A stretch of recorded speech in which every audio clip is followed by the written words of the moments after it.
Hi everybody and welcome to Get Indie Gaming and to This Week in Indie Games, your regular catch-up of some of the coolest, quirkiest and most exciting indie games, industry news and info you should have on your radar. Coming up, we've 5 fresh indie titles worth wishlisting, a look at what's coming out over the week ahead, some freebies to try, and come the end, a blast from the late 1970s. Let's dive right in. Announced earlier in the year and somehow completely passing me by until a few days ago, Dreams of Another is a third-person shooter with a few differences. Now I think this looks incredible with it said to be using point cloud rendering technology to achieve its unique visual style. There's no question developer and publisher Q Games are pushing the boundaries on what's a decidedly art house direction. The game will revolve around a philosophical theme where there's no creation without destruction. Rather than destroying objects by shooting, as in your usual shooters, in this one, your bullets shape and create the world around you. How all this actually works is something we'll need to wait and see. I'm also wanting to find out more about the choice behind the characters' clothing. Here they're dressed in what seem to be striped pyjamas, which in itself is heavy with symbolism and instantly evocative with the emotion and weight of historical significance. At present, there's no release window for this, with it coming to PC, PlayStation, and the PS VR 2. Moving on with Feltopia, a visually striking side-scroller that's set within a hand-felted woolly world, all brought to life by stop-motion animation. This is coming from developers, Woolly Games, but of course, with everything being made of felt, all made by hand, and all of this being done one frame at a time. I can't recall having seen anything quite like this. Sure, there's been plenty stop-motion games out over the years, but surely nothing like this. I spoke with somebody recently who played the demo at PAX West. They told me there's something quite magical about how all this plays, and they went on to quite literally rave about how good the end demo boss fight was. At the moment, this is scheduled for release at some point next year, first on PC via Steam, with other platforms to follow. Our limits grow along with us. Look upon me! I'll assume most of you will already have Hades 2 on your radar. However, you might have missed the very recent update to the game, with it also hinting its time in early access is almost over. Developers Supergiant said on their Steam homepage, "We have a big game to wrap up, and while we can't say when the 1.0 launch will be, we're very excited to be getting close." I've had a quick play with this new update, and generally the overall art style has been made even sleeker, combat feels ever so slightly punchier, and there's a good number of weapon upgrades and variants, including the addition of spiked balls of God knows what, that follow you around, which in turn give the good news to those who do you harm. I found Hades 2 somewhat harder than the original, although, so far, playing it remains equally as rewarding as its predecessor. Hades 2 is currently out in early access on PC, with it coming, I hear, as a timed exclusive on the Nintendo Switch, when the version 1.0 launches, presumably towards the end of the year.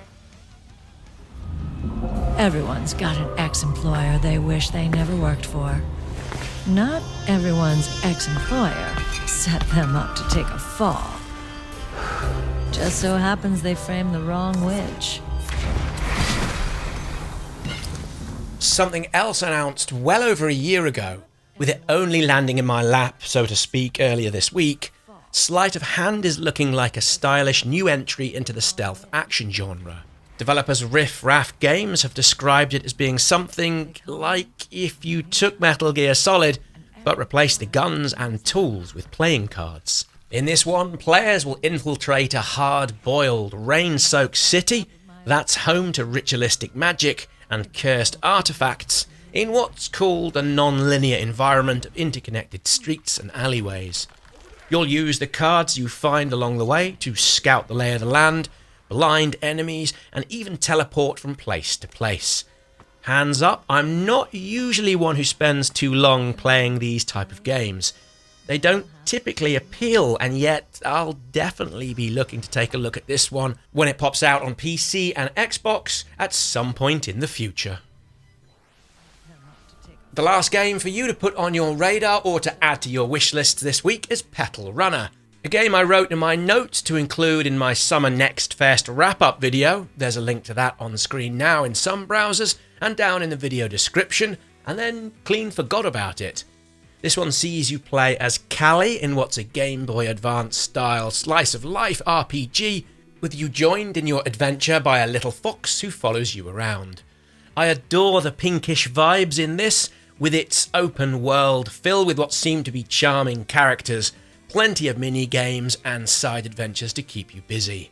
The chunky graphics certainly put me in mind of a more simple time, and I think this could end up being quite the little sleeper hit. There's no word yet on its launch, with it headed to PC. Okay, let's now move on to the games coming out this week, wanting your attention and hard-earned cash. Zombies Overloaded comes out Friday the 27th, and as you can probably tell, it's a classic arcade-inspired shooter, and having spent an hour or so with the demo, which as this video goes up is still on the homepage, I'm thinking anyone who likes these kind of challenges will have great fun with this. Sure, it's not doing anything that hasn't been done before, and yet that's not the point.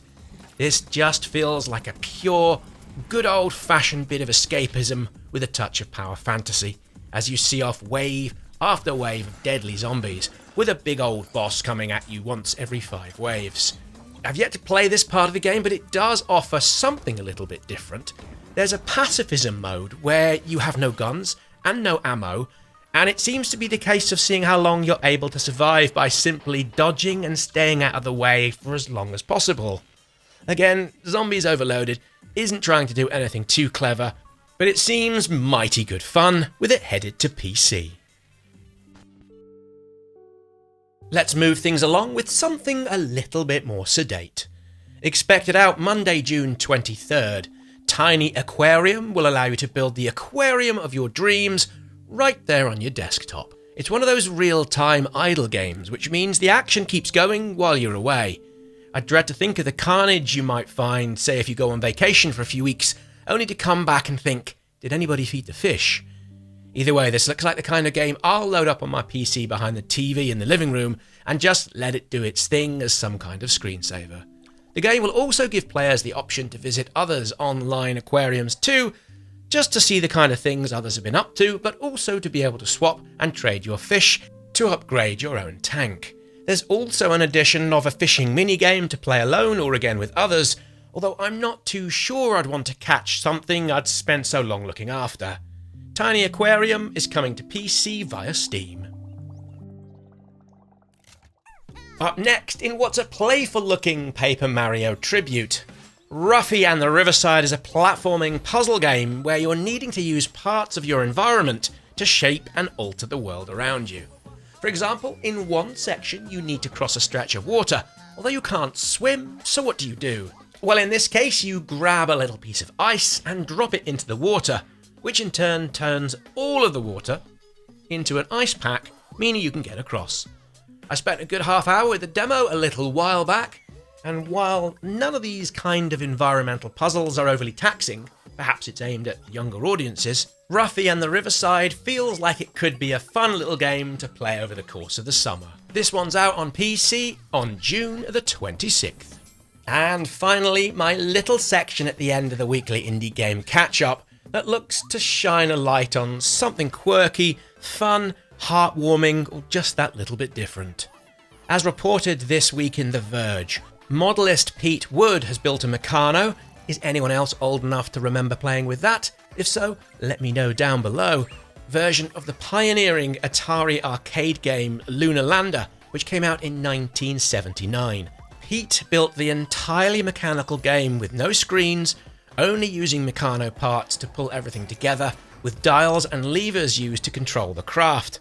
I love this kind of ingenuity, and again can only imagine how many hours went into the planning and building of this model. I also love how Pete has put 2 difficulty versions into this, and would love to see this in real life. What times we live in. So there we go, that's a wrap on this episode of This Week in Indie Games. Please let me know what you think works well with the format. I'll be looking to add a few sections here and there, and take it somewhere time-wise in the region of 15 to 20 minutes. I'd like to think this becomes something like picking up a copy of your favourite gaming mag, while you read it over, let's say, your lunch break. Many thanks for watching, and I'll see you all again here soon.